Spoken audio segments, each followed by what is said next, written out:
Chucky wanna play? Look at me, Damien. It's all for you. I am the devil, and I'm here to do the devil's work. They're coming to get you, Barbara. They're here. Welcome, everyone, to the fourth episode of the Gruesome Task podcast. My name is Deonte, and I'm here with my host, Jose. It's very nice to be here. Let's get week 4 started. Yes, and we got a super cool movie that we're doing today. We've been very excited for a couple weeks now to do this movie. We'll get to it in a moment, but first, I want to go ahead and give a shout out to everybody for listening and or watching the podcast over the past 3 weeks. We really do appreciate the support that you've been giving us. Yes, it's very much appreciated by me and Deonte. Baby steps, but we're making progress. Yes, progress, and will improve as time goes on. If you want to follow our podcast, you can do so on Instagram at Gruesome Task Podcast and on Twitter at The Gruesome Task. You can follow me on Twitter at _under the knife and on Instagram at xdeontems. Where can they find you at, senor? I'm on Twitter, that guy Jose, and on Instagram you can find me at j.a.gallegos. And I'm welcome to any follows and any feedback. Yeah, of course, send us feedback either on the podcast pages or our personal pages. We want to try and get this podcast as great as possible, just see how much it can grow. Before we jump into the movie that we're doing, was there anything else you wanted to touch on, Jose? Yeah, I just want to touch back on the announcement we made last week about the donations that we would be making to Black Lives Matter if you do support us with Horror Pack. That is that monthly subscription service that sends you 4 horror movies a month for $24.99. If you use our discount code ITFOLLOWS, you can save $3 on that. But if you're interested in the DVD, that's $19.99. So anything that we get from that affiliate, we will be donating 100% to the Black Lives Matter movement. So we're excited for that. All right, thank you for that. And we'll go ahead and get into it. The movie we're going to be doing is none other than Tales from the Hood, a straight up hood classic. Yeah, so we got Tales from the Hood this week. This movie came out on May 24th of 1995. The runtime comes in at 98 minutes. Our director goes to Rusty Cundiff, and our writers are Rusty Cundiff and Darren Scott. It was produced by 40 Acres and A Mule Filmworks. The distributor was Savoy Pictures, and our producers include Elaine Dysinger, Spike Lee, and Darren Scott. Our cast we got quite a lengthy one here. Familiar with any Tales from the Hood movies? It's got a bunch of different actors. We got Mr. Sims, played by Clarence Williams III, Stack, played by Joe Torre, Ball, played by DeAndre Bonds, Bulldog, played by Samuel Monroe Jr., Strom is Wings Hauser, Martin Morehouse is Tom Wright, Clarence is Anthony Griffith, Newton is played by Michael Massey, Billy is played by Dwayne Whitaker, Walter is played by Brandon Hammond, Richard is Rusty Cundiff, Sissy is Paula Jai Parker, Carl is David Allen Grier, Duke Metker is Corbin Burnson, Rhodey is played by Roger Smith, Eli is played by Art Evans, our Dr. Cushing is played by Rosalind Cash, and Crazy K is played by Lamont Bentley. Our budget for this film was $6 million, and the gross was $11,837,000. So almost half of what they put into that movie. Nice. Yeah, it's great that they were able to make their budget back, even if it wasn't like a crazy huge profit. But over time, the movie's definitely gained a following and really kind of had this like cult following when it comes to horror films. Yeah, it was actually pretty late, closer to our time period now, that this movie really picked up traction with the cult following. Mm-hmm. Yes, and one of the cool things is with Clarence Williams, who plays Mr. Sims. For those who don't know, he was actually featured on an early episode of Everybody Hates Chris.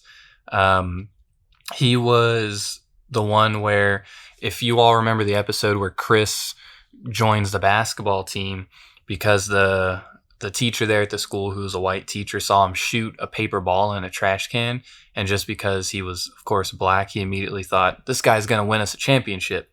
So he ends up telling him that he's on the basketball team. Well, throughout that episode, the side story is Clarence Williams is this really weird and odd neighbor and has all this like stuff going on, and Rochelle, Chris's mom, goes up there and she's like knocking on the door asking him what's going on and this and that, and it's hilarious. If you haven't watched it, I mean, I'm sure everybody's watched Everybody Hates Chris, but it's really funny. And when I saw this movie, I was like, I know who that guy is, but I couldn't put my finger on it. But that's where he's from. Yeah, it's very interesting. He also plays he has a part in the original show Tales from the Crypt, which is what this movie is based off of. He plays in a season 4 episode. I don't know what character he plays. I would have to go back and watch that to give a little more detail like you did with the Everybody Hates Chris role, but I found that pretty interesting as well. He had ties to both the Hood movie and the Crypt movie. Right. Yeah, definitely. And did you see anything? Because I didn't really have anything kind of interesting or cool with the other actors. Was there anything that you had found or saw where maybe someone was in like another popular film, TV show, or anything like that? Nothing like that. I do know that Rosalind Cash, who plays Dr. Cushing, this was her final film role before she passed away, and that was something tragic because it was literally like right after the movie. Oh wow! Do you know how she passed away? Did it say? No, I didn't want to research too much into it. I just know this was her final role. Oh, that's sad. I didn't know that. Wow. Okay. Well, with that, we'll go ahead. I do want to mention, for those who want to watch Tales from the Hood, right now the only place I could find it streaming would be Shudder. Of course, you can rent it or buy it digitally through Amazon Prime. If you want to own the actual physical release of it, that was put out through Shout Factory on Blu-ray. It goes for $22.99 as of today. Amazon Prime shipped to your house. That is the collector's edition version of it. So of course it's, kind of remastered, has better picture quality than the original VHS release, and then when it was released on DVD, which of course both of those are out of print. So your best option would actually is the Blu-ray is the cheapest form. The soundtrack that was released for this movie got only a vinyl release here, and the vinyl version of it right now, according to Discogs, is going for $18 used in the United States. That's the cheapest one for what would be considered good or fair condition. If you're looking for the soundtrack, watch out for eBay sellers, because there's two different versions of this soundtrack. There's actually the one that's the entire score of the film, and then there's one that's a promo version that DJs would use back in the day, and it has instrumentals on there. And so it's not the actual full soundtrack. It's only 4 tracks, and it'll list on there Tales from the Hood, and it's 4 different remixes. And that's the one you normally see on eBay, and they're trying to pass it as the official soundtrack. So watch out for that if you're interested. And with that, we can jump right into this film. I don't have anything else to add. Do you? I did not. I'm ready to talk about this movie, man. All right, Tales from the Hood. We get this movie opening up. We get some credits rolling in, and we see this skull with sunglasses, with what I believe is it weed or a cigarette within his mouth? I believe it was weed. It's weed, right? So we get this kind of hood feeling. We get this truck rolling in, playing rap music in Los Angeles, and we get these trio of gang members rolling out, and this is where we introduce Stack, Ball, and Bulldog. I know you mentioned this earlier, but these are probably the least threatening gang names I've ever heard of. Right. And yeah, I mean, this movie it's supposed to be a horror film, but it also has comedy to it as well, and a lot of goofiness. And it's like the only one that sounds kind of hard is like Bulldog. You'd be like, oh, the Bulldog pulled up on me. Like that's kind of hard. But if you tell me, hey, yo, watch out, that's Ball over there, that's Ball, he's gonna pull up on you, I'm gonna dribble that boy off the concrete. I ain't scared of him. His name's Ball. Like, I mean, but yeah, man, it's funny some of the names that they pick. Yeah, definitely. It's not your normal gang name. That's where that comedy factor rolls in. And they roll up and you see this sign for Mr. Sims' funeral home. And you can see these gang members rolling up to the door, and one of them is scared and he's frightened. He's like, I don't know if I want to do this. And that's where that reality comes in, where he's just a person, you know, who actually gets scared, and you get this lightning and thunder in the background, making it that horror scene, giving you that sense of feeling before they go and knock on the door. Yeah, of course. And then they knock on the door, and it's funny because one of the guys ends up saying, he says, nah, F this, y'all can have this. I ain't into this dead people stuff. And he says other things, but we're trying to keep it semi-family friendly here. And when Mr. Sims ends up popping up in the door, and he has those big, creepy, like piercing eyes, and the gang members get super scared. They're no longer tough. And the one that didn't want to do it in the first place turns around and runs and ends up getting knocked down on something that was on the porch. And it immediately kind of lets you know that, like, while these guys are gang members, I mean, they're kind of some goons, you know. They're not as tough as they seem. Yeah, and I guess that's hinted really right off the bat with the names. So this guy, he runs into the sign, he hurts his head, and then it cuts to them inside, and Mr. Sim is, you know, putting an ice pack together for him, saying he's got this iodine and medicines that he could help make him feel better. And he's like, no, I don't want any of that stuff. I don't trust what you got. Yeah, and we end up finding out that the three goons, they were there to pick up some package. We can assume that they were doing some type of drug deal, as the gentleman, Mr. Sims, that's at this place, he has, like you said, iodine and other different types of medicines. He's probably dealing with different type of stuff, and he's weird, so it wouldn't be surprising if he may dabble with some of these gang members. And I mean, just kind of that culture, that wouldn't be surprising. Yeah, it wouldn't, but this is where Mr. Sims starts getting into it, and these gang members are asking him, like, we're here for the stuff. And Mr. Sims is like, oh, you're here for the stuff. I mean, he doesn't use the stuff word, he uses the S word. And so there's a lot of vulgar language in this movie, but that's stuff referring to drugs. And Mr. Sims himself actually says, oh, he found the drugs in an alley and he's storing them within his mortuary. And by this time he opens up this casket, and we get this introduction of Clarence, and he's obviously dead, waiting to be prepared. And these gang members are asking about him, like, well, what do these dead people need? What kind of drugs do these dead people need? When he was referring to that iodine and such earlier. Yeah, and the Mr. Sims, he's ready to jump into telling the story about what happened to Clarence, as when the casket's already open, and he starts saying his name over and over and over, and it's as if it awakes Clarence in a way. And that's when we jump right into the very first story, and it shifts to a bunch of cops that are getting out of a car, and it's a black cop along with a white cop who pull up to a scene where these other cops that are there, they have a black man that's pulled over, and because of a broken tail light, and they start hitting him and really beating him up. Yeah, this is definitely a very tough scene to watch. You can tell these cops are doing this based on his race, and it looks pretty intense. Like what Deonte said earlier, they pulled him over for the tail light, but one of the cops actually, when he's saying, oh, we pulled you over for a tail light, right as he's doing that, he actually breaks the tail light with his little baton thing.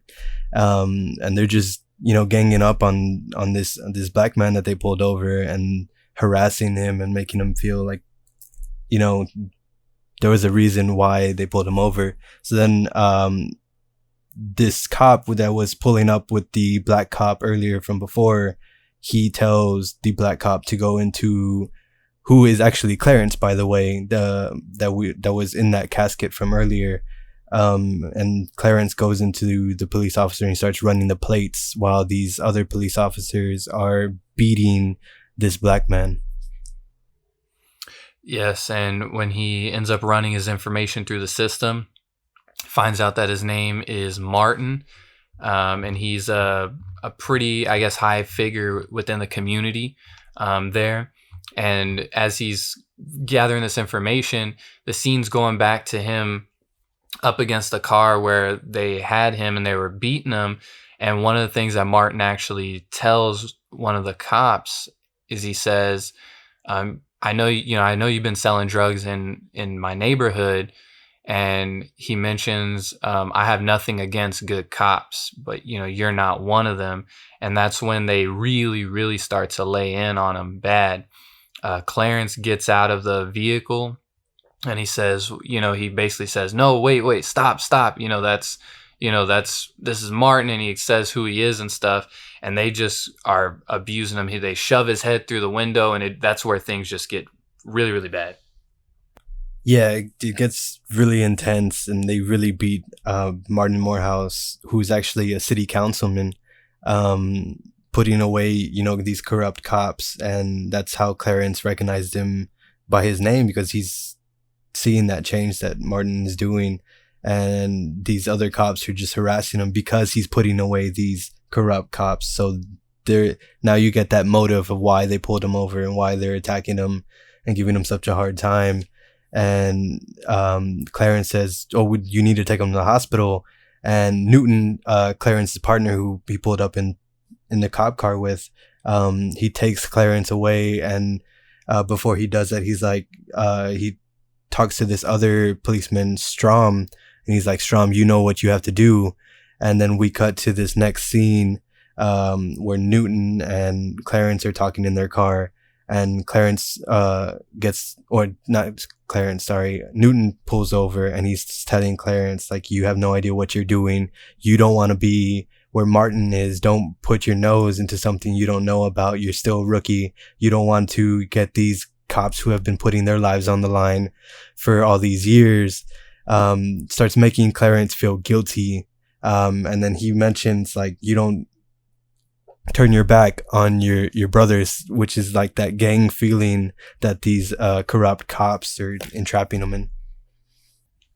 Yep, and it goes right into what we've been dealing with today, with everything going around with corrupt cops, people seeing all these things that they're doing, and their fellow cops are not standing up for the people, and they're just letting the bad cops continue to abuse people, kill people, do wrong by the people. And in turn, those ones that are turning a blind eye, that makes them just as guilty. And in this movie, I mean, this came out now 25 years ago. Crazy how quickly time flies by. Clarence is kind of on that verge, like you mentioned, of, well, I know that this is wrong. I wanted to stand up for Martin, but I don't want to look like a bad cop, or like I'm breaking this code of honor, if you will, with my fellow cops.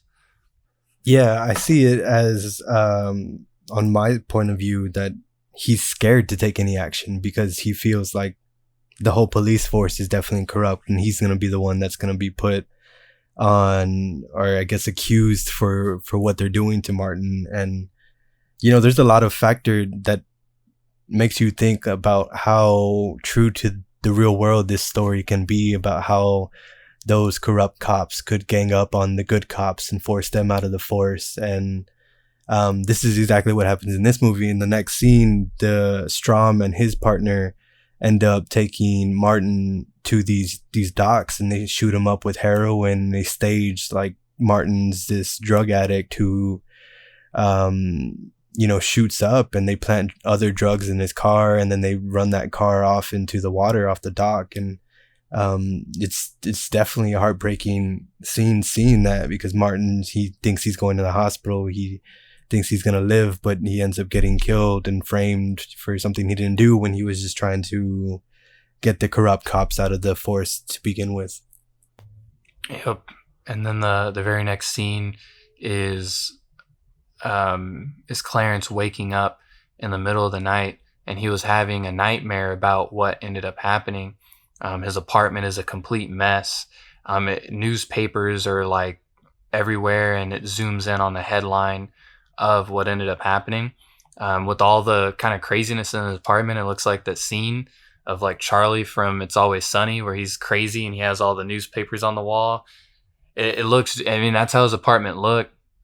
And it then goes where Clarence is then seen drinking, and he's walking down the street, and he's looking into an alleyway, and that's when he hears a man's voice, and the man's voice is saying, "Clarence, bring them to me."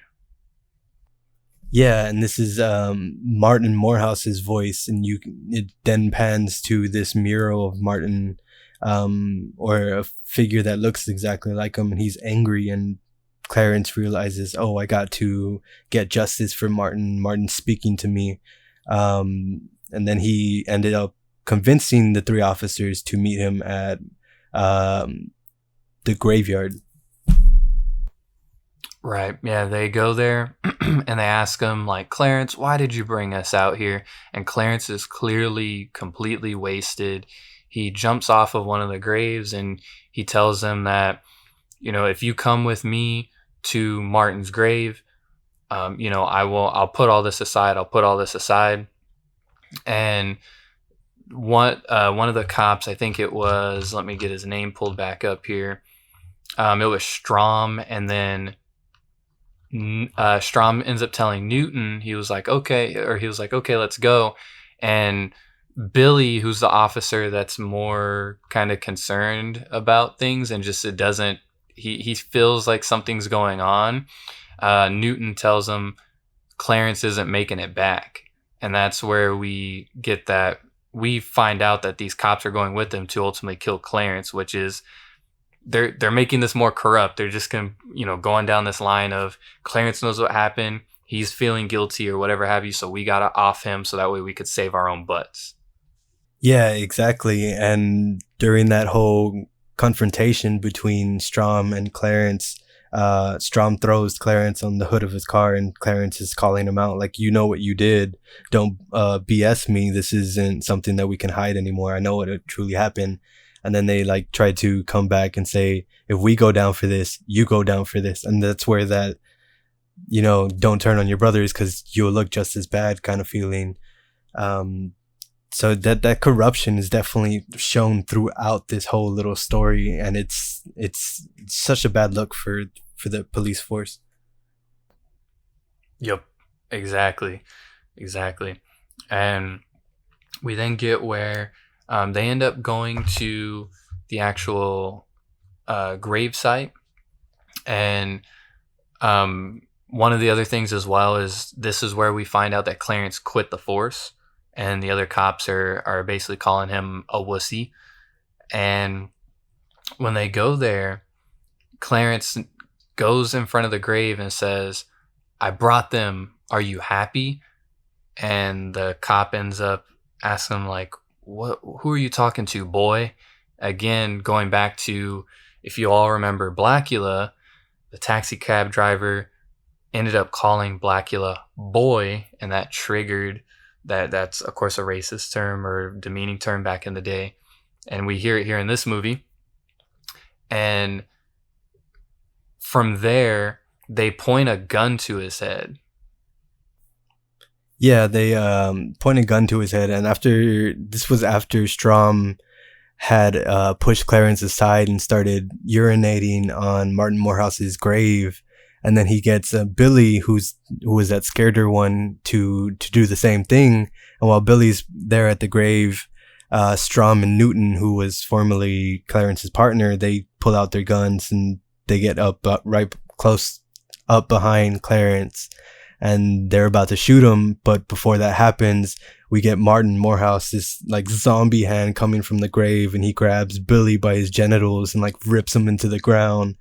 And the other two cops, they're like shooting, getting all scared. And this is where we get Martin and his like newly refound zombie body like holding Billy's heart coming up from the ground. And it's definitely a gruesome scene. It's you get that feeling of justice, and you get the other two cops really scared, and Clarence is looking in kind of like this revenge kind of feeling. Yeah, I thought it was funny that they're shooting the gravestone. Like, what? You're shooting the actual gravestone. What is that supposed to do? Like the zombie's in the ground and it's coming up, but you're shooting the gravestone. Like, come on, man. But the cops are super scared at this point. They're running away. They're trying to shoot Martin as he's chasing after him. It's not doing anything. They get to the car, and then Martin ends up attacking him on the car. The cops end up swerving a bunch, and then Martin falls off, but he then pops up in front of them. So he just kind of like teleported, I guess, in front as they're driving away, and they think they're kind of safe, and they crash their vehicle. They're all, disoriented and everything. And Martin comes at them and then attacks the car. And then if you want to talk about this scene, because the kill scene was really, really cool. Yeah, so Martin jumps on top of the vehicle and he decapitates Strom, and it's definitely a gruesome scene. He like holds it up on top of the car while Newton exits and runs away, and you get more of that justice feeling. Like, this is what Martin deserves for how he was treated and how he was depicted and framed, and it gave me that good feeling. It's definitely a gruesome scene to watch, seeing that decapitated head, but you get that good feeling. Oh yeah. And then the other cop, Newton, he ends up getting away, and as he's running away, he's like shooting the car a bunch until it blows up, and we can hear Martin cry out. Newton is running, and he spots that huge mural of Martin, and the mural has these beaming, intense eyes, and the cop gets scared, and he starts saying like, no, you're dead, you're dead, you're dead. And he's walking, as he's doing that, he walks into that same alleyway that Clarence was walking by earlier. And what ends up happening, he ends up going down, and Martin appears in the alleyway and starts to attack him. So he was not dead. Yeah, and this is where he uses like this telekinetic powers, and he starts like shooting these needles, and you can assume they're like heroin needles and filled with drugs, and he starts shooting them at Newton, and Newton's getting pushed up towards back towards the mural, and eventually he gets pinned there by all these needles, and he dies. And once he dies, he gets like embraced into the mural and this like scared face, and it's an interesting scene, him getting like sucked into this mural, and you just don't know how that's possible. And then we get Clarence getting attacked by Martin. Yeah, when Martin ends up, or I should say Newton goes as the mural, Martin ends up saying, "Welcome to my world," since he died the same way by getting the needles, getting shot up. And when Clarence comes, he asks Martin, "Are you satisfied?" And Martin, it doesn't appear like he kills him right away. He's choking him. Then he drops him, and the scene changes to Clarence being put in a mental facility. And when it goes, and then it's obviously because Clarence ultimately, I guess if you want to say, went down with the cops. It's just he didn't suffer the same fate, but it was viewed as that he killed the cops. And with the two guys that throw him in the cell in the mental facility, they kind of say, I think, like, what was he in here for? And they said, I don't know, he went crazy. He was a cop killer. Yeah, and it just kind of leaves you wondering whether it was really Clarence who did these murders, or it was actually Martin coming back from the dead, because they don't mention like anybody else being killed. They just put Clarence into like this mental hospital and just say that, oh, he went crazy and killed these cops. And get this, he used to be a cop. You know, kind of joking it off like this guy just went crazy and ended up killing his old coworkers. So it just makes you wonder what really happened, if this was just part of the scary movie or if it's that mind-bending twist at the end. It's definitely a good story. Yeah, fantastic. And that's how the first short story in Tales from the Hood ends. Yeah, I don't know if you mentioned the name of the story, but it's called Rogue Cop Revelation, and I just wanted to point that out. And these different stories have different names for them. I did not. Thank you for that. I'll make sure I have the other ones pulled up here, so I'll make sure to get those mentioned as we continue on. After that story finishes, it ends up jumping back to the crazy man from the beginning, who Mr. Sims, who was telling them that story, and he then shows them the next casket that ends up featuring a boy named Walter. And once again, he says his name over and over, Walter, Walter, Walter, and then it goes like straight into the story. And so it's just kind of I guess that's his way of jumping into this story. I don't know if you remember, like with Candyman, you say Candyman 5 times, he appears. In these instances, he says the names of each of the victims or whoever's in the casket multiple times, and then that's how the story starts. Yeah, and by this time you can kind of get the sense of the feel or the feel of the movie, where we're following Mr. Sims as he's taking these 3 boys or gangsters throughout his home, and he's showing them the different dead bodies, and he's telling the stories of how each one ended up where they were. It's definitely an interesting take on a horror movie, getting these different stories, and this is what I love so much about it. This is exactly what happens in that Tales from the Crypt show that this is on. So it's a different genre, I guess you can say, of horror film. Yeah, it's really well done, opposed to just following one large story. You get multiple little stories, and it helps in keeping you interested as well. That way you have your attention, you have to pay attention to each story the entire time. So it does a good job. And with this one here, for me personally, this was easily the most difficult one to watch. Yeah, and this one's definitely a difficult one. Like you said, the boy's name is Walter, and it's this story is actually named Boys Do Get Bruised. And we get the story of Walter Johnson, who's like this quiet and sensitive boy, and he's dealing with this monster. I believe, if this is the first scene correct, where we get that shadow of the monster coming into his room. Yeah, it shows off the shadow first, where it's supposed to be like a monster. And then it jumps to him being in school, and we find out he's like a new kid at the school, and he's getting bullied right away. Yeah, and he shows up with all these bruises and his cheek, around his cheek and his eye, and it just kind of goes back to that beginning scene where this monster is trying to get into his room, and it just makes you wonder, like, is it something from a closet? Is it this real monster that's attacking him? And then it goes back to him at school, and we get these teachers who are concerned for Walter.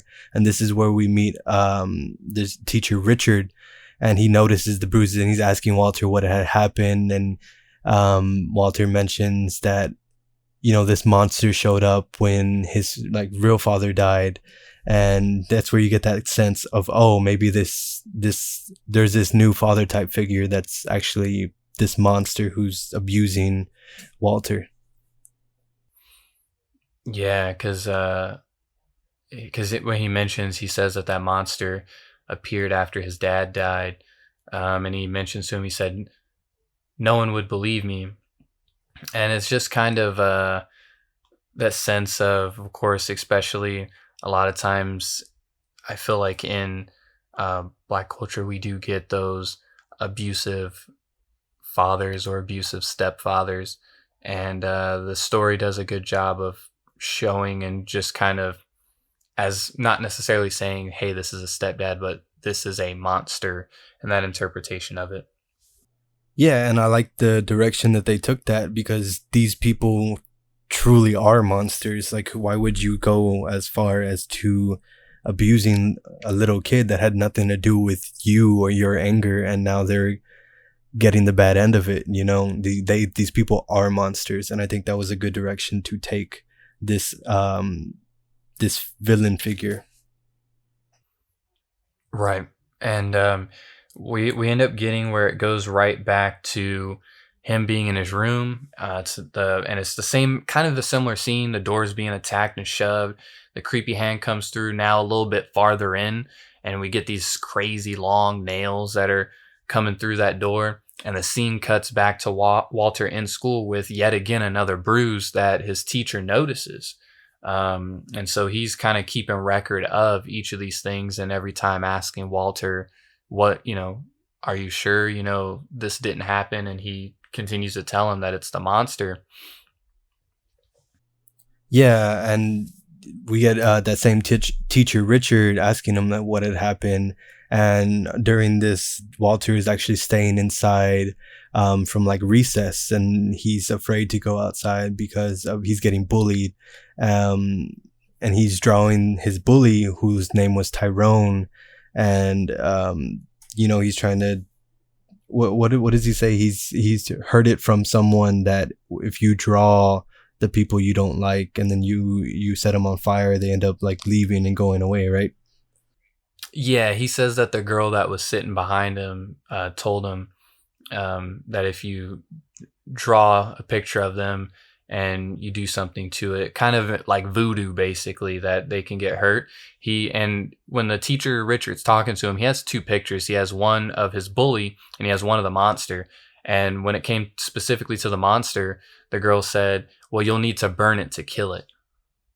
Yeah, there you go. And Walter ends up crumbling the one that he drew of Tyrone, the bully, and it cuts to outside, and Tyrone is like crumbled up, and he's suffers these injuries, and nobody knows how it happened. And you cut back to Walter, and you get that sense of Walter has this voodoo energy with these papers, and this could actually help him in the future of the episode, where he could end up murdering this monster that's attacking him.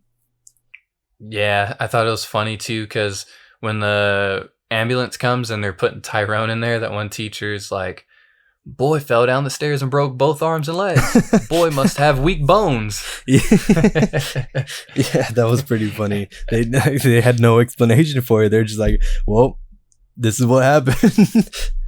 Right, that's the new thing. Anytime somebody gets hurt, you just say, boy must have weak bones. That goes to Adrian, man.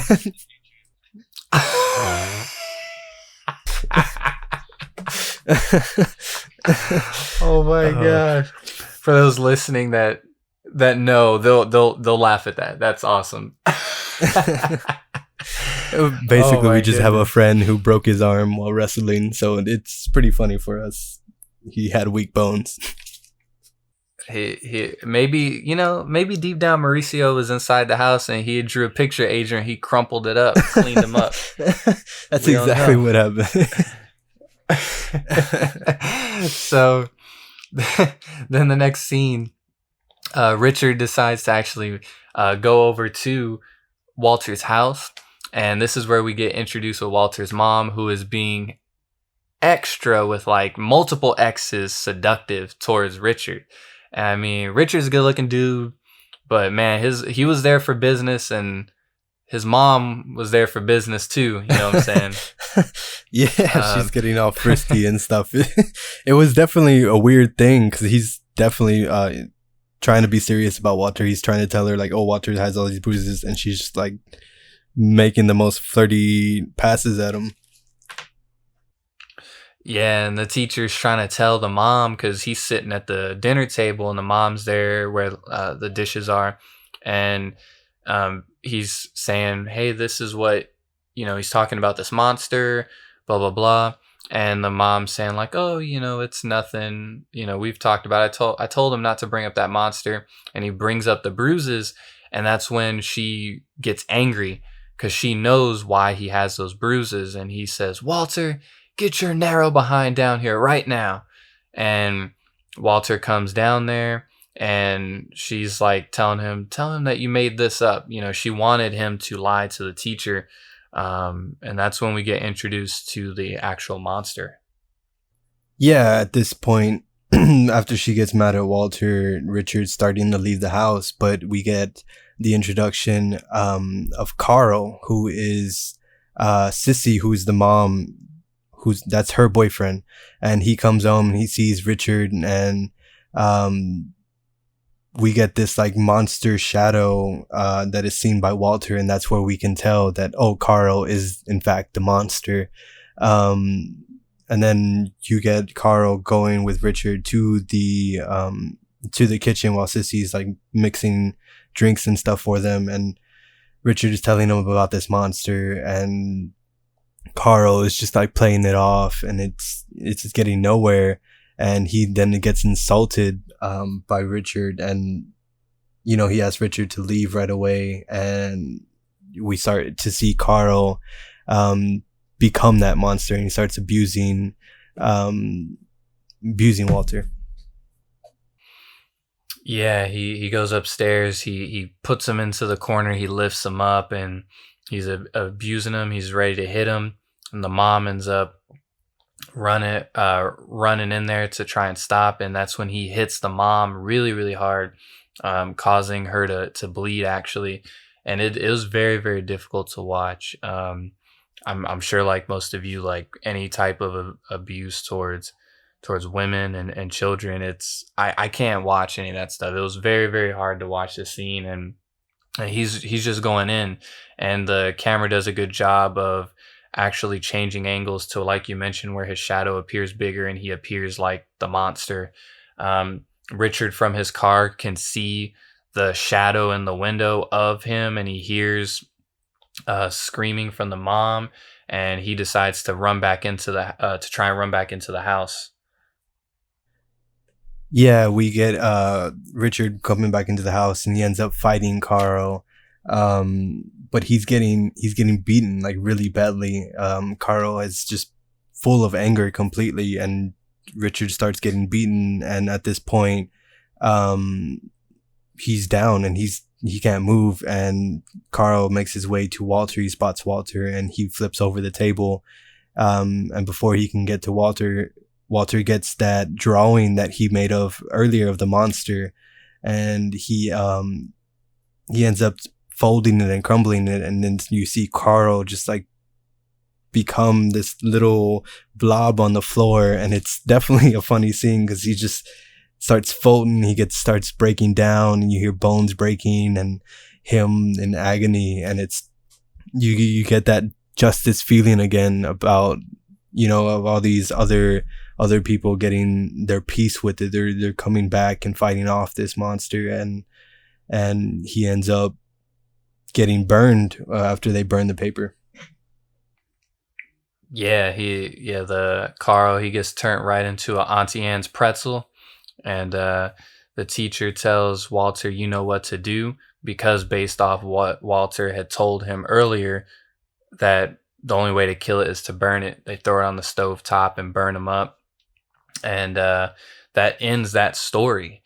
And that one, like I mentioned, for me was the most difficult one to watch. And it's the scariest of all the stories, but not just because of, because there's some zombie or anything, but just because of the real world implications that really had. And not just going from like with the first one where we have corrupt cops and stuff and going towards black people, but this where you have stepfathers and things beating their stepchildren and whatnot, that goes across all races. So really tough story to say the least. Yeah, I definitely agree. It's something that still kind of speaks to me. It's something that you see like you said, definitely across all races, and it brings light to the situations of these individuals, these families who are being terrorized by these dominant forces like stepfathers, stepmothers. It can work both ways, and they're getting abused so intensely, and it's hard. It's definitely hard, and especially during these COVID times, it makes you realize that some of these children and some of these women who are getting attacked are in these difficult circumstances. So it's something to be put into this spotlight, and it's heartbreaking. Yeah, and from there, we cut back to Mr. Sims and the three thugs that are there inside of the what do you call the place? The morgue. the morgue house. I'm about to call it the place where they hold dead people. Or the funeral home, different things. Yeah, so it cuts back to them, and you see the body, and he's all burnt up. How he ended up dying, he's still folded up, and they close the casket. And when they close the casket down, we see a like some type of doll that's over in the corner fall, and they ask him what was that about. And Mr. Sims begins to explain that the doll is a place for the soul to survive. And he says that he found it in a house, and it's an amazing thing. And that cuts into where we go right into story number 3, which was called KKK Comeuppance. Yeah, then this one introduces Duke Metger, who is this racist Southern senator. And we learn pretty quickly that he was this racist, and he was a former member of the Ku Klux Klan. And he's trying to get his office, filming in these, an old slave plantation, and people were protesting him outside. We get, a bunch of vulgar, I guess, words from this senator. He's talking about black people as, these old slaves, and we got this mural up on the wall, and he's just saying very bad things about it. It's this one for me, I guess, hits a little more because of how he talks and how vulgar his language is towards black people. Yeah, one of the first impactful quotes that we get from him is he tells his campaign manager, he tells him, if they were as passionate about finding a job as they are about hounding me, it might put an end to welfare. Just immediately assuming that everyone out there protesting was on welfare because they didn't like him and they were black. Yeah, he has a lot to say, and it's not anything anyone should ever agree with. It's definitely hard to watch, but it has a better ending, as you can kind of get the gist from the past 2 stories. But anyways, we get Duke and his assistant Rhodey, and they notice that large painting of Miss Cobbs, who's actually a witch, and with her dolls, and you get a bunch of dolls around her, and she's sitting on this rocking chair, and Duke is saying these racial slurs, and Rhodey's just kind of ignoring those because he works for this guy, and he's trying to boost this senator's ratings. They're talking a lot of politics about how senator can, get good with his ratings and kind of leave that KKK affiliation behind in his past.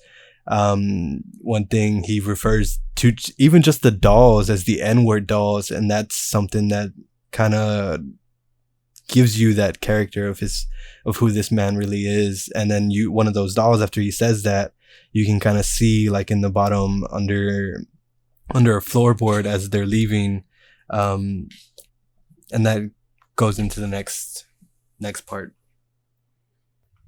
Yeah, so that's when we end up learning a little bit more about him. We find out that he's a former association with the KKK, and they're trying to film some type of commercial to get the black vote, basically. And so Rhodey's trying to teach him what he needs to say. So he's giving an example. So while Rhodey's talking, he's filming him, and we can see the camera glancing down, and we see the doll that's hanging out down like right there by where the staircase is, and Rhodey's walking. So Rhodey trips over the doll, and he's like, whoa, whoa, and he falls, and he ends up dying. And so what ends up happening is it cuts to Rhodey's funeral, and the governor was actually the only white man at the funeral, which is kind of interesting. Yeah, and then we get an introduction of this character, Eli, and he warns Duke, this political figure, to leave the house before he ends up like his friend or worse. And we get that, what could happen? Is there voodoo going on? What's going on with the doll? These different kinds of things. And then in the limo, Duke notices the doll there in his limo, and he orders the driver to pull over, and he throws it out the window. And then it goes back to that same house, that old plantation house, and Duke goes into the room with the painting, and he sees a blank spot where a doll used to be. So then you can kind of guess that this doll came out of the painting and is now terrorizing Duke and anyone associated with them. And then he comes into contact with that doll, and he starts fighting it. Yeah, and this is where business really, really picks up. There's like a lot of things that are said that we can't really repeat on the podcast. But as he's like fighting him, he calls him, he's like, you voodoo, BITCH, and he takes the US flag and he tries to like hit the mural because he thinks that I don't know, hitting the mural would do something. And we end up seeing blood like coming from it. So he's like, what the heck?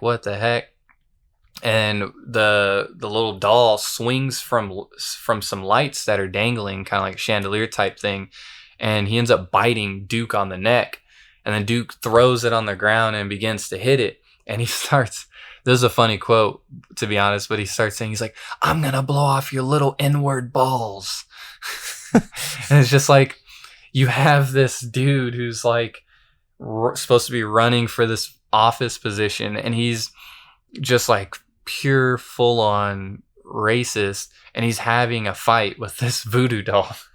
Yeah, it's definitely a different take on and a horror story. We really can't repeat much of the verbiage in this story because it's mainly Duke saying a bunch of racist things, and even to this doll, it's just a doll, but he's still treating it like he would any other black person that comes into his path, and you really get that racist stuff from him, and it's ugly to see. And this doll is trying to fight him. She bites at him, and eventually Duke wins that fight, and he goes to the porch and he ties it to a dartboard, and then he gets a shotgun and he blasts the doll, and then he goes back inside, and he starts ranting. And in the midst of that, he realizes that more dolls are missing from this painting. Yeah, and that's where he starts to get freaked out, and he says like little N-words, I'll kill all of you, you nappy-haired sons of BITCH. And all the dolls end up appearing, and it's hilarious too, because it's one of these things where, like, to be honest, a lot of these like racist KKK people have like this huge attachment with the American flag, that they feel like if they have it, they're powerful. And in this movie, Duke grabs the American flag like it's going to protect him against all these dolls that are ready to just kill him. Like, what's the American flag going to do for you, buddy? He like wraps it. He literally like wraps it in himself. Like he like puts it over him like it's going to protect him. Like, what? And so The lady from the mural is actually there seen sitting in her rocking chair, and all of the dolls attack him and they eat him alive as she watches. And the original dolls is not doing the eating; he's just sitting on her lap. Yeah, and it's I don't understand that sense of security that these people get with this flag. I mean, it's supposed to be like a symbol for a country. I get that, but the extent that these people take it to, like it's supposed to protect them and how they treat other people. You know, this guy is racist and he thinks that this flag is going to protect him from that backlash, that justice that these little, I mean, not necessarily dolls, but black people deserve in general. And the way that he treats these black people, this is something that he deserves, and that flag isn't going to do anything for him. And that's something that kind of goes into what's happening nowadays, where people are treating this flag as something more than just a symbolic flag for a country. They're treating it like it's going to protect how they're treating other people and what they say, and that's not true. I mean, he gets eaten alive, and that's, I mean, I'm not saying that real people in our real lives are going to get eaten alive, but they're going to get their what's coming to them. Right, yeah, and by this point, the third story in, we can get that feeling of pretty much every single one, they got what they deserved. The people that were racist or that were the villains, it was the protagonist always was coming out on top in the end, and that also continues into the fourth story that we do get. That one's actually called Welcome to My Mortuary. And that's actually Hardcore Convert. Welcome to Hardcore Convert. Yeah. You're right. Okay, you're right. And so if you want to go ahead and jump into that one, and we can get into towards the ending of this film. Yeah. So we get introduced to Jerome, or Crazy K. This guy's a violent gang member, and he's driving around the streets, and he comes to a stop sign and notices, I guess, this enemy, and he kind of like get this feeling that he's been killing him for a long time. This Crazy K, he's different from these gang members we were introduced to before. These other gang members, the three that we at the beginning of the movie and we've been following along throughout this movie, they're more comedic. They don't know what they're doing in terms of gang violence and so forth. But this other Crazy K, he's out for blood. He's definitely full blown gang. Like if he were to be in the ranks, he'd be higher than these other gang members. And he ends up following this car with this guy, and he pulls him over, and he gets out and starts fighting with them and eventually killing him. Yeah, he ends up killing one of his ops, and he ends up, it was right in front of a house that it happened, and there's three other gang members that come out because they hear the gunshots. And so as our boy was taunting over the guy after he killed him, the three guys run out. He tries to run, and the three dudes end up shooting him, and they stand over him for quite a long time, and they're taunting him over and over until a load of cops pull up. And when those cops pull up, those three guys run, and then the cops shoot those three guys as well. And we find out when it cuts back to our man on the ground after he was shot, and he wasn't dead. He was still actually alive. Jerome, that is.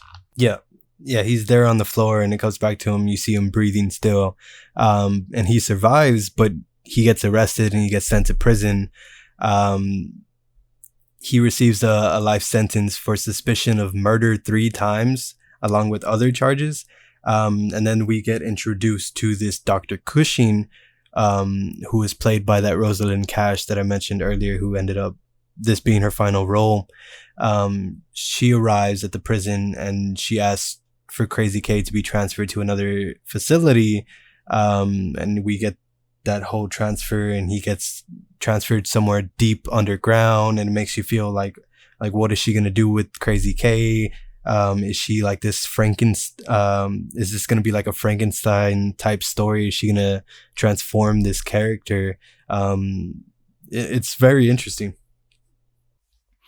Yeah, and it plays on the, I guess, real life rules a lot, because there's a lot of controversy when it comes to anyone who goes to prison for that matter. But if we're talking solely about gang members, is a lot of these gang members grow up and their mentality is, you know, their life expectancy is not that long. A lot of them don't see past the age of like 24, 25, and in some cases even younger than that. And their whole life is that if someone's a part of a rival gang, you do what you have to do. And so in some cases there are people that believe, well, if since they shot and killed someone, that person deserves to die as well, so they should just die of a death sentence, right? Death penalty. There's other people who believe that they should just rot in jail forever. And then there's other people that believe that they can try and do like a behavioral reform and they can actually change, so that way when they come out, they could be a normal member of society. And so this is kind of what's happening with Jerome, but it's from a more extreme way that they're doing it. Yeah, it's different takes on this whole prison system that we have, and the latter being that transformation that these doctors are trying to put these gang members through to, you know, give them a better motivation, instead of, oh, it's kill or be killed out on the streets. And, you know, that's where we get Dr. Cushing in the story. She puts Crazy K in this kind of cell block, and it's really just a cage, small cage. And right next door, we get the introduction of this white supremacist, and he's antagonizing Crazy K, you know, saying different things about like how he wants the end of days for black people, and there are certain black people who is going to be on his side because he's asking Crazy K, like, what about all the guys you killed? What color were they? And of course they're black, because he's in those black gangs. And you get that feeling like, oh, these white supremacists are believing that some of these black people are on their side because they're killing their own kind. And this is where Crazy K like is fighting back against that. He punches the white supremacist in the nose, but there's really not much other than that, because you see that realization that Crazy K, oh, maybe I am killing the wrong person. Yeah, and with Jerome, Crazy K, like when he hits him and the blood's coming out of his mouth, that white supremacist guy, he laughs and says, you cool with me, N-word, because he obviously, Jerome killed a bunch of black people. And the camera zooms in, you could see like Adolf Hitler tattoos, you could see all the Nazi symbolism and everything that he has on him.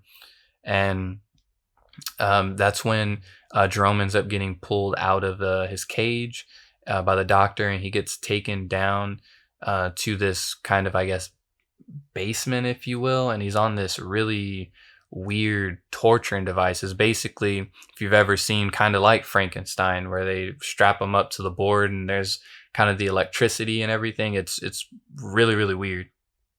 Yeah, it's definitely something different. And he's put in and strapped in, and he starts like spinning, and this is kind of that hypnotizing kind of thing where you see in Doctors, and she's playing, it kind of reminds me of A Clockwork Orange, where they're playing, you know, those graphic things to brainwash.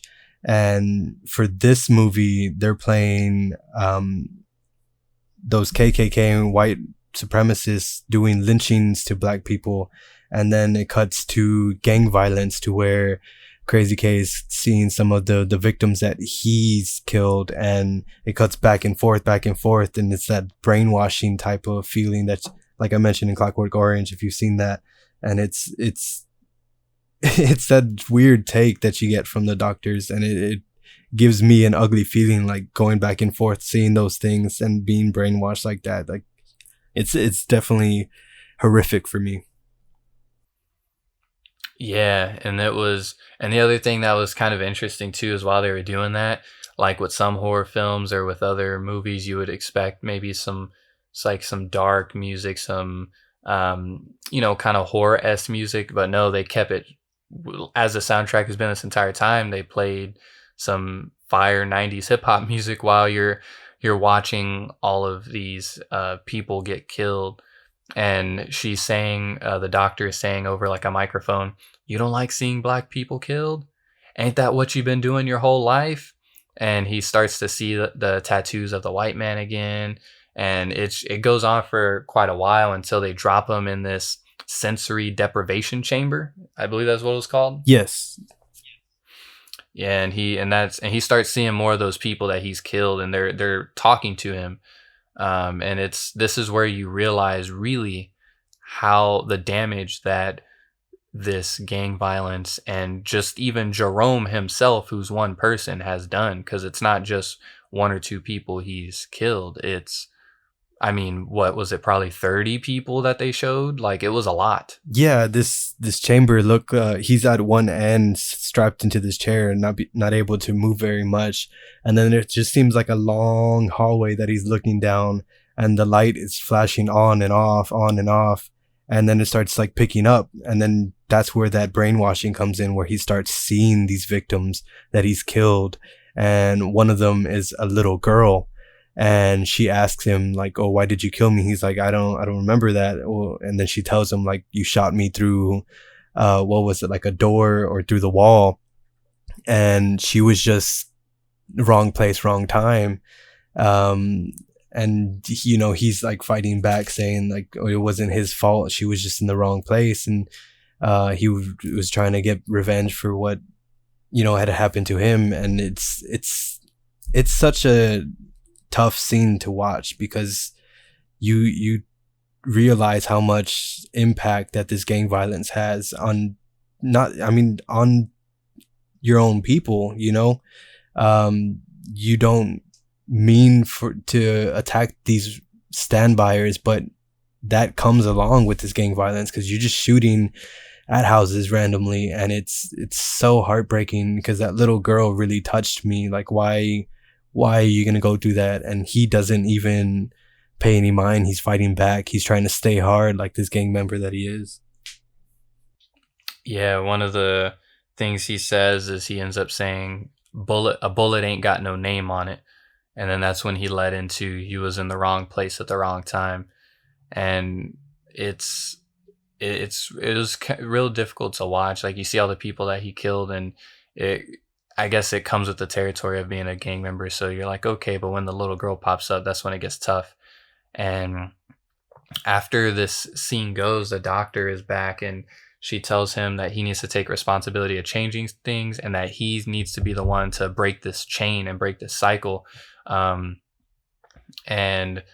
that's when, I don't remember exactly how, but who was it that those like workers or whatever came and took him out, and that's when he fought back, right?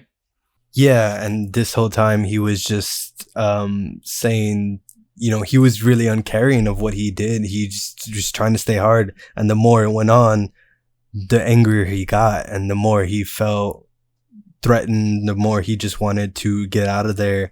And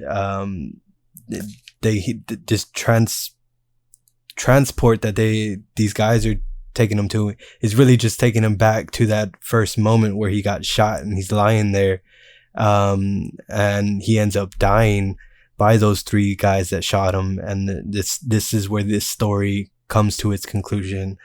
For me, I think this is the hardest story to get through, because it touches on that gang violence, and this is more than just black on black violence that you hear about. It's the gang violence in general. You get these Latino gangs, you get these black gangs, you get different gangs from all across the country, fighting each other, our own kind. And it opened my eyes to that, of what really goes on in our community, because it happens here in San Antonio as well. It's so tough seeing this hatred we have for each other, and for colors of some bandana. We're no better than these people that defend a flag. It's it's heartbreaking. It really is. Right, exactly. Couldn't have said it better myself. And it's at this point I don't, because it's, especially since it's been going on for so many decades, it's as they always say, every other decade it's going to take the younger generation to change things. But when the younger generation is growing up in that environment and they're looking at what you would call the old heads and the ones that are still living that life and preaching that life cycle, that chain's not going to be broken, and it's just going to continue, and there's going to be more Jeromes out there that are going to do exactly what he's doing. Yeah, exactly. And it's not necessarily their fault either. They're put into these situations from birth. It goes across these different movies that we've covered, even in Candyman, where we're put into that project type neighborhood. That little boy that we mentioned in the other film, where he's so little, but he's so knowledgeable about how to, survive in his everyday life. And it's more realistic than what we see in these movies. Right, exactly. And at this point, that's when we end up cutting back to Mr. Sims and them in the morgue, and the thugs actually have a gun pulled out on the old man. And the reason why is because that story hit home for them, because they knew Jerome. They recognized him. When they saw him in that casket, it kind of took them back, because they know about his story. And if you want to talk about why they know his story. Of course I do. So these three guys, the gang members that we've been following throughout this whole story, are actually the three gunmen that actually killed Jerome, or Crazy K. And this is where we get the final story, which is Welcome to My Mortuary, which we mentioned earlier. And it's revealed that they ended up killing Jerome, and they become angry because they want to know what they're doing there. Why are they being introduced to Jerome again? And they want to know why Mr. Sims knows how they murdered him. Why? And they threaten to kill him, and they want their drugs, and they're ready to get out of there. And Mr. Sims just leads them deeper and deeper into the funeral home and tells them that their drugs are in these three caskets. Yep. He leads them downstairs. He says that stuff is in the coffins. And when the three gang members go over and they open them, it's them, and they're dead. And the man turns their guns very hot. He heats them up somehow, with his mind or whatever. And the gang members drop them. And he says that he ends up saying that, what was it that he said? He says there's a quote, I'm trying to think of it. He says that some of those boys came and killed them, or something along those lines. And the three gang members are still in disbelief. They don't believe that it's them that are dead in those coffins. Yeah, Mr. Sims just basically says that some of Crazy K's boys killed them in retaliation. And you see these gang members looking at themselves in the coffins. They're not coming to terms that they're the ones that are actually dead. And then we get Mr. Sims being asked how are they still alive if they're dead? How, what's going on? And then Mr. Sims becomes this devilish creature, and he's you're not in a funeral home, you're in hell. And then he transforms into this Satan, and the funeral home becomes hell. You get fire all over the place. You get these drug dealers screaming in horror, and they're being lit on fire, and it just all hell breaks loose. Basically, it unravels, and this was the most shocking thing I had seen. The biggest plot twist. I don't know why I didn't see it, knowing what the Tales from the Crypt movies were, but this was intense. Yeah, I didn't see that plot twist coming either. I had expected it to be something like maybe this is going to be like not a coming of age, but kind of where the gang members realize, hey, like maybe we shouldn't do this anymore. We shouldn't be thugs. Like we should go by our real names instead of Ball. And but that's definitely not what we got. And it's funny too, because when all the fire is burning, you get that super 90s like really bad animated fire that's burning them alive, and they're standing there and they're just like like getting burned. But that comes to the end of our Tales from the Hood movie, and it's everything kind of came full circle. And while it's funny and we can joke about the ending a little bit, it's still very real in that is the life cycle. And at the end of the day, these gang members have to realize that let's say your friend gets shot and killed, your homie as they call them, and then you say, well, I need to go retaliate and I need to go kill the ops. I need to find who killed him. And then you go kill the ops. Well, don't you think somebody's going to come back and try and kill you because you killed their homie? I mean, and it just goes back and forth, and it's never ending. And so it's one of those lessons to learn. And obviously with today, people didn't look at this movie and realize that they shouldn't be doing that. But yeah, it's definitely a very good movie to watch. It's different from anything we've discussed so far, and that episodic progression throughout the movie where we get these different stories, and then there's a bigger story within those or surrounding those little stories. It's very interesting, and it's that plot twist at the end really gets you. Yeah, 100%. And they did everything in a great way. I know I enjoyed the movie. I'm sure you enjoyed it. But the question is, how much did you enjoy this movie, Jose? How many pints of blood are you giving this bad boy? This movie, I'm going to give an 8.5 out of 10. And oh, okay.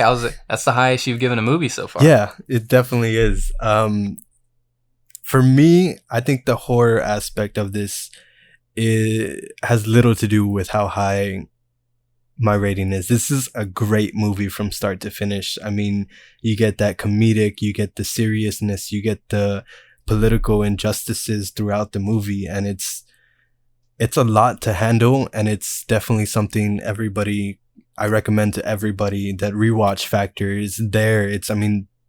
All these issues throughout this movie are still relevant today, and this was made in 1995, I believe. And every movie we've talked about so far has something that can still be relevant today, but this whole movie is still relevant today. And there are some cheesiness to it, the graphics at the end with the fire burning, and the zombie type makeup that was in the first episode, and it's those little things don't take away from the horror part of this movie. It's very realistic. It really drew me in. And that's what I love about this so much, is that I can relate to this so much more than any other horror film that we've discussed so far. Cool. For me personally, I think I might have to give it 9 pints of blood. 9 out of 10. All right. What keeps it from being that one extra? That's a tough choice, and I think it's just because if you're giving something a 10, you're pretty much saying that this is the standard and everyone else needs to follow it. And I wouldn't say that necessarily this movie is the standard, but it just did so many things well. Like you mentioned, the fact of the matter is this isn't like your traditional horror movie. This is the horror. The way I see it is, this is the horrors of real life. And that's why it's a horror movie. You touch on cops abusing their power and also being racist towards black people.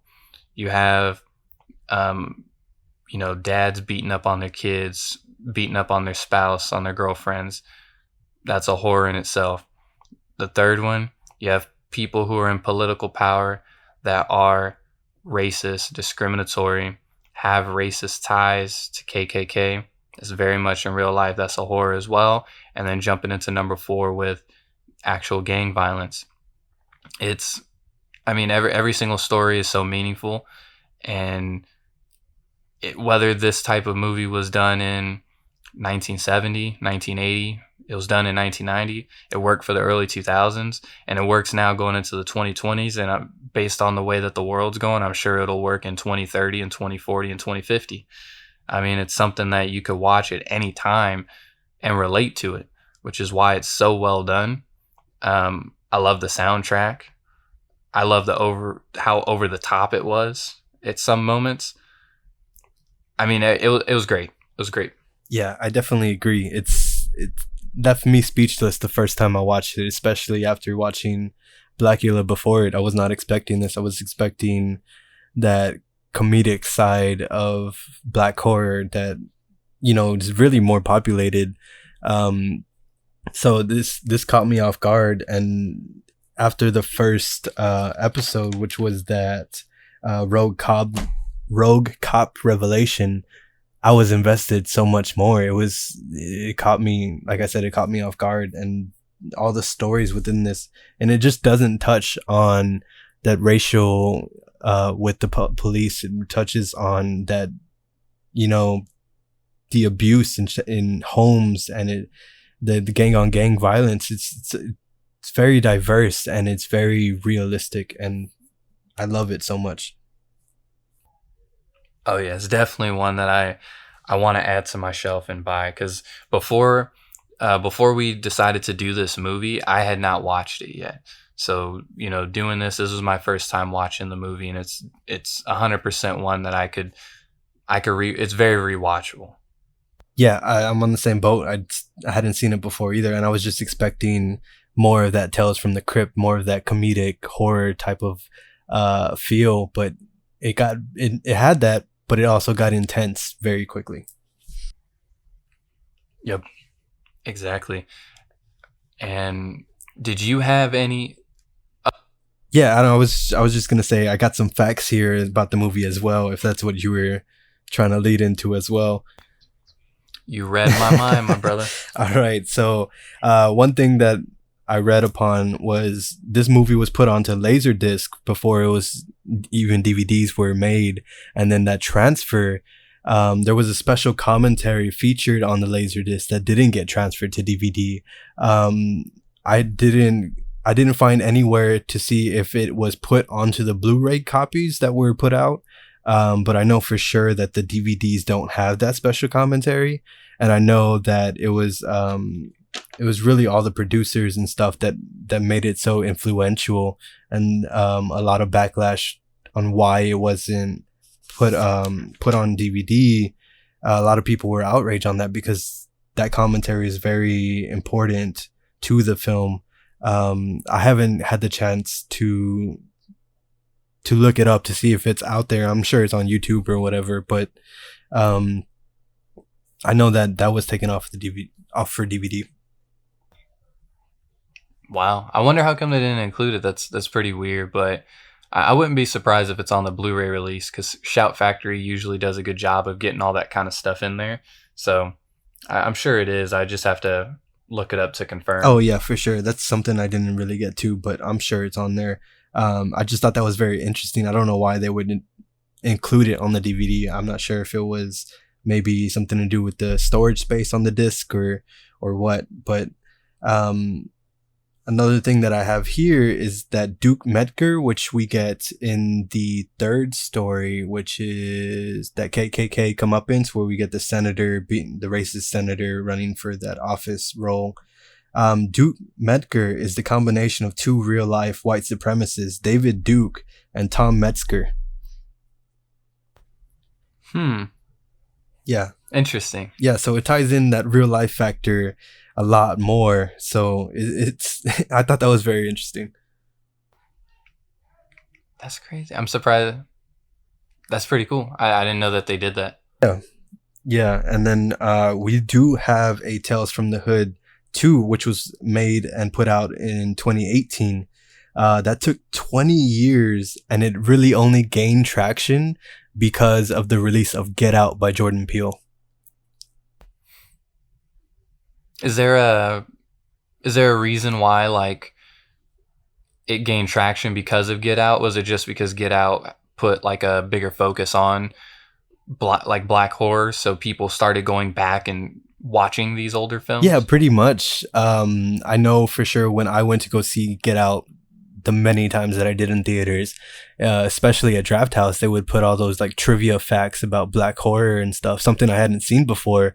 So that just kind of like opened up the doors to this black horror, and people were finding Tales from the Hood and realizing how serious it could be, just like we did.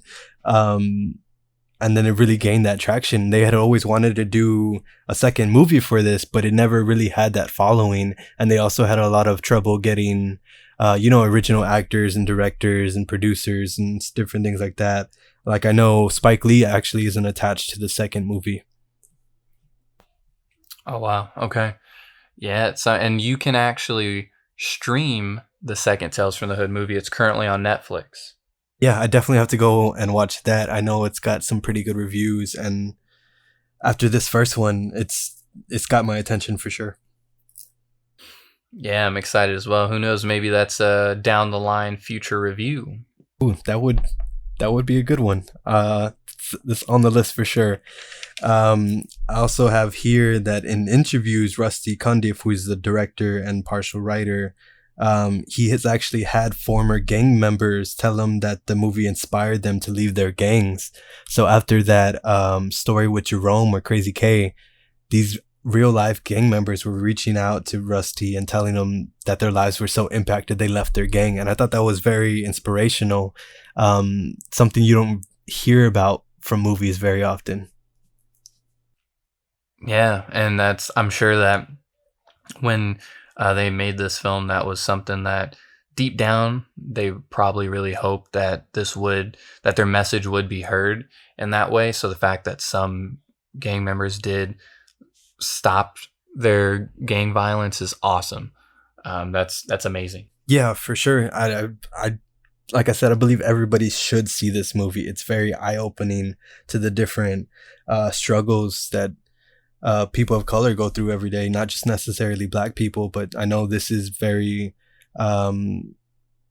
prevalent in the Latino culture as well. I grew up with some of these issues and that are portrayed in these episodes. Yes, everyone should go give this a watch. If you're, whether you can relate to it or you're someone that's never had any of those issues, we recommend that you watch it so that way you can learn what some people in other cultures go through. That way you have a better understanding of those type of things if they're ever presented to you, or if someone had went through them at a time. Yeah, definitely. And then I just have one more fact here. That first little episode was called Road Cop Revelation, and that was actually influenced by the Rodney King story. And for those who don't know what that story is, on March 3rd of 1991, 4 police officers beat King for about 15 minutes, and that was caught on video and broadcast worldwide. Kind of how George Floyd, that story was put out in today's times. It was very similar, and that led to 5 days of riots in LA. More than a dozen cops stood by watching what had happened to Mr. King, and the injuries included skull fractures, broken bones, broken teeth, permanent brain damage. And at the end of that, a year later, those same 4 officers were charged and they were found not guilty, which led to even more riots and more people outraged. And it's definitely something that's going on today as well with George Floyd. Yep. I know my grandfather's told me a lot about the LA riots when all of that went down. And I highly suggest for people who aren't aware of it, whether you've never heard of it and this is your first time, or you've only heard of it in passing, is to go watch any type of documentaries of it that you could find. There's tons of them that have been made, and you can find them on YouTube and whatnot, or either just doing a quick read of an article of it, because very important part of history. And here we are 30 years, pretty much 30 years later, and same exact stuff is happening. Yeah, exactly. It's something that shouldn't be happening. I feel like these stories shouldn't be repeating, but yet they are, and we're getting there's movies about it that are based off of these stories, yet not enough people are watching them, not enough people are taking them into consideration and learning from them. So that's why I feel like this movie is very important, because we still, what'd you say, 25 years ago this movie was put out, and we're still getting that same thing, and it's very frustrating that not enough people are learning from this.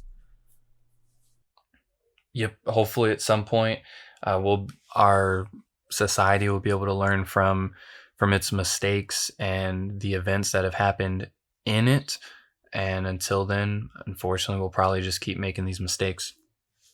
Yeah, it seems that way, but we wanted to touch on this so that people who give us their time are able to learn and, progress from this, not look back and repeat those same mistakes, but really try to make that difference in themselves. All right. Do you have anything else that you wanted to throw in, my good sir? I guess nothing more about the movie. I just really want to stress that, this is definitely a must watch. It's a very good movie, and it touches on a lot of different issues going on within homes and in today's society. But I just want to say I'm appreciative of everybody giving us their time. We look forward to these episodes every week. We look forward to unveiling these movies that are so unheard of and so influential, especially in today's times. And I enjoy doing this very much and look forward to our future. Yes, same exact thing here. Appreciate everybody that listens to the podcast weekly on any of the various platforms, Podbean, Spotify, Apple Podcasts, YouTube. And we got a lot more coming. There's a lot more for season 1. We're excited for when we do get to season 2 as well. And we hope all of you are as well. Yeah, exactly. Very excited. Very looking forward to our future.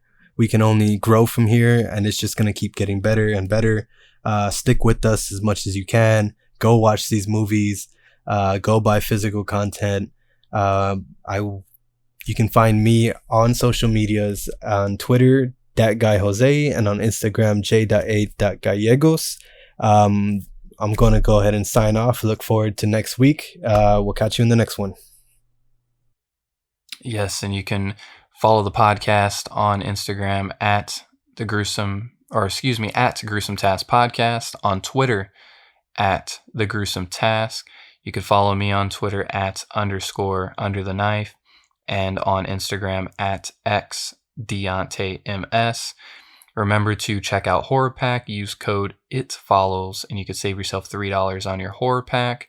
And leave us a rating or review on the various platforms, and we will read it on the show. And with that, we're going to go ahead and sign off. How many pints of blood are you drinking? Life sucks, and then you die.